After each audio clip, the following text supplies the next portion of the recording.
ദശകം 8 ശ്ലോകം 10.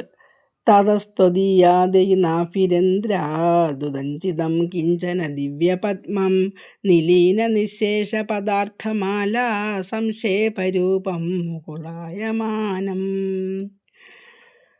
തതഃ അതിനുശേഷം നിന്തിരുവടി ത്വദീയാദൈ അല്ലയോ ഭഗവാനേ, നാഭീരന്ധ്ര ആ പൊക്കിളിൽ നിന്ന്, നാഭീരന്ധ്ര ദുദഞ്ചിതം പുറത്തേക്ക് വന്നു, കിഞ്ചന ദിവ്യപദ്മം വിവരിക്കാൻ പറ്റാത്തത്ര ദിവ്യമായ ഒരു താമരപ്പൂവ് പുറത്തേക്ക് വന്നു.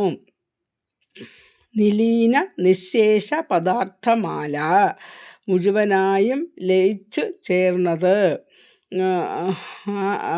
നിശേഷമായി ലയിച്ചു ചേർന്ന ആ മൊട്ടിൻ്റെ ആകൃതിയിലുള്ള